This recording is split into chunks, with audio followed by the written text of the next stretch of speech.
We now have a workbench, but sometimes you can't really get the most out of it unless you do some upgrades, so let's get to it. If you'd like any more information on the products you're about to see, I'll put that down in the description. What's one of the most important things we all need at a workbench? Good lighting. Currently, I have some good lighting overhead, but I dealt with those flickering fluorescents and that light bulb in the corner that's just dim and you can't hardly see for years before I upgraded to this. So I wanted to keep this upgrade really simple for you, so I went to Amazon and I purchased some under the cabinet lights. This is a really simple plug and play setup with a long cord and a remote so you can adjust the intensity of your light. And one of the best parts about having it all plugged together is now we can take one of the holes in our pegboard, slightly enlarge it, run our cable through it, and that way all of our cord is going to be hidden back behind our workbench. So let me get these installed in place and then I'll show you what it looks like. After getting these installed, you can see that they are a low profile, which will work great for this setup. The great thing about the pegboard is I was able to drill out a couple of these holes and run these cables to the back to keep them as much out of sight as possible. Yes, they are slightly discolored now, but we can always repaint those. On the back of the board, I used a couple of connectors that came with the kit to hold them steady,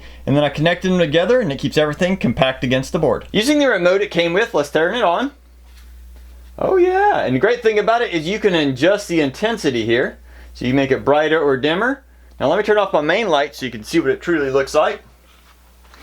Oh yeah, that'll work out great. Now that we have the lights on, it's time for number 2, which is a cutting mat. Wait. It's not just any cutting mat. This is actually a specialty mat that are used for a lot of sewers. This is a self-healing mat that you can use and abuse. I've cut on it, drilled into it, glued on it, and it is my go-to whenever I need to build stuff. It has built-in measurements with 1/4 and 1/8 inch marks. It also has 30s, 45, 60, and 90 degree angles. These come in a variety of sizes, so hopefully you can find one that fits your setup. Now if by chance you're working on a project, maybe it's a little bit hard to see. The project's maybe a little transparent and everything is just a little conflicting in colors. Then you can flip the whole thing over and now you have contrasting colors, which hopefully should work for you. And testing it on the workbench we just built, it fits almost perfectly between the legs. For number 3, let's say you're trying to work with some wood. Maybe you're using a hand plane or a chisel to knock out some dovetails, or just a sander trying to get it nice and smooth. Well, keeping that piece in place can be a real challenge. Let me show you how to create a cool little stop right on the side of your workbench. I'm right-handed, so I'm gonna build this stop on the left side of my workbench, but if you're left-handed, you can easily build this on the right.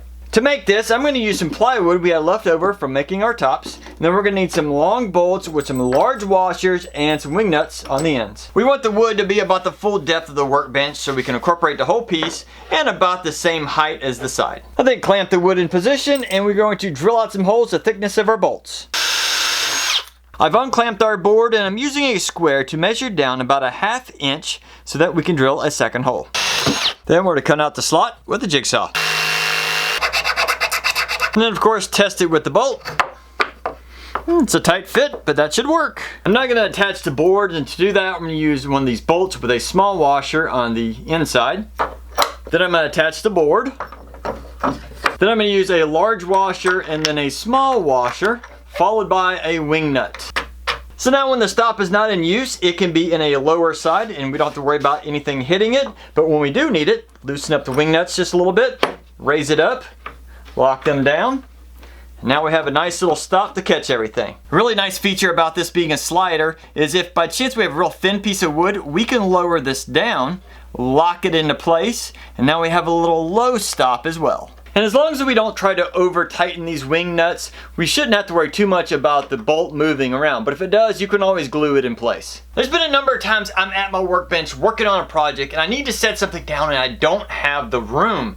So it'd be really cool for number 4 if we could incorporate maybe a little slide out on the side of our workbench so that when we're in the middle of that process, we can pull it out, set down what we need, and then continue doing until we're done. And I think the best spot for me would be right here under the sliding stop. That way it can be kind of like a 2-in-1. And I believe if I run it along the bottom of these 2x4s, that'll give it a good bit of support too. And to make this table, I'm gonna just use some leftover plywood. And I've cut the plywood so that it'll fit just inside the 2x4 legs. And I'm gonna need to run some kind of support here on the outside just to give it some strength, and something on the inside so it doesn't fall out. So for the outside, I ripped down a 2x4 and secured it on each end with a screw. And to support the table from underneath, I cut down an old fence picket into this kind of support system. This will run about halfway, this will run in the back, and these will run along the 2x4s, just kind of keep everything nice and straight as the table goes in and out. Let's see how well this table fits. A little tight getting started. But once it's in there, that should work nicely. Now this table is working great, except when it's all the way in. It's a little bit hard to grab, especially just one hand. I already have this light duty handle, and so I think I'm just going to attach it right there, and it should make it much nicer. Yep, that's going to work great. For number 5, I wanted to see if we could make our workbench a little more mobile, and that means casters. But wait, not just any type of caster. Most of you are aware of these standard casters that mount on the bottom and your wheel's in contact with the floor 100% of the time. But I wanted to try something new. This is actually a side mounting caster that allows you to have your wheel up and out of the way and your leg touching the floor, except when you want to move it, you push down on this foot, the wheel comes down, and now you can move your workbench around real easily. The only downside is trying to figure out a location. Right here in the front, well, that's going to stick out a good bit. On the side, I don't even know if that's even going to work. So I have a feeling the only place is going to be kind of right here in the middle. Now let's see if these things work. First down on that one, this one, yeah. And let go, you lift up. That was pretty nice. In the process of installing these, I did run into a couple problems, but let me show you how I fixed it. I forgot to take in consideration when I was putting these on that the bolts stick out on the sides here. So if you look over here, you'll notice I had to notch out the 2x4 to get it to fit, but it's still plenty strong. On the back side of the workbench, this lower shelf originally stuck out about that much further, but unfortunately the casters interfered height-wise with them, so I had to trim it back. And even though I had a couple issues with clearance, that's okay. I would definitely suggest getting these, because look, this is so much nicer to move around.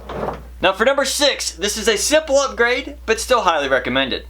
I picked up a 20 pack of these little coat hooks for less than 50 cents a piece. Let me show you how great they are in your workbench. A lot of our smaller tools, maybe like a file or scissors or a can opener, have these little holes in them. Oh yeah, the little keys to maybe your lawnmower.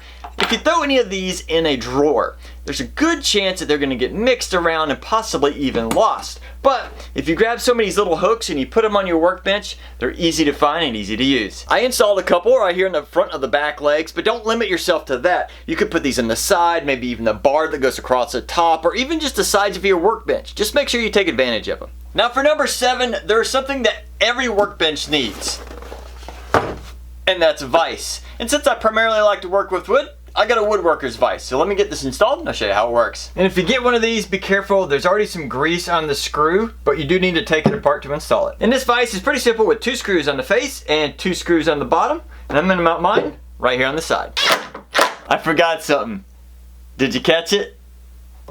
I don't have any wood on this woodworking vise, and that's very important. So I got to take this back apart and put that on. So make sure, if you're going to install one of these, put the wood on here before you install it. And there we have it, finally complete. I got a nice little woodworking vise for the side of my workbench. For number 8, I wanted to see if I could create some kind of like a catch-all tray. Something whether we're working on a workbench and we need to make a little room real quick, or maybe we just need a bunch of tools right at hand and our workbench needs to be clear. So if we could have like a little tray or something that could hold all this stuff, it would be great. So when I was at one of our local home improvement stores, they had vinyl gutters for less than $7. I mean, this is a 10-foot section.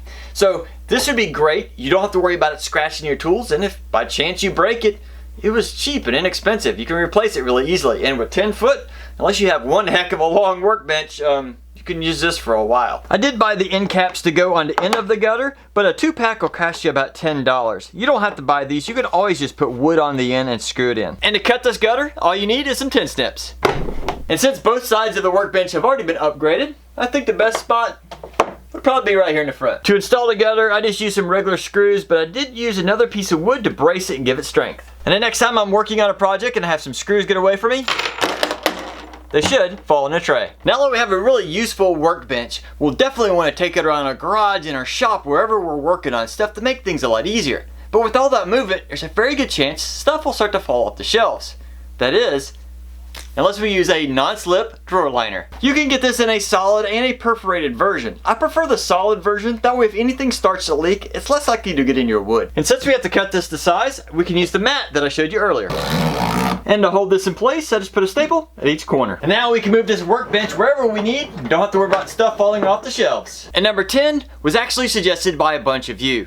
But to show you, I actually have to take you out to one of our previous workbenches. This is the second workbench I built. And you might remember that the top of it, well, shakes a lot. And a lot of people suggested to add a backer back here behind it. Maybe like pegboard or a thin piece of plywood, something that would kind of strengthen it up. So let's give it a shot. For this setup, I'm going to be using part of a utility panel. This stuff is less than 1/8 of an inch thick, so it's pretty lightweight and shouldn't add much weight to the workbench. And to hold this all together, I'm just going to use some brad nails. All right, will the shelves move now? Oh wow, that is rigid. My goodness, that definitely did a trick. Great upgrade. And there's 10 great upgrades for your workbench. Now I'm thinking about doing a second one of these videos, so please let me know in the comments if you enjoyed this or if you didn't. Otherwise, you might want to check out these videos.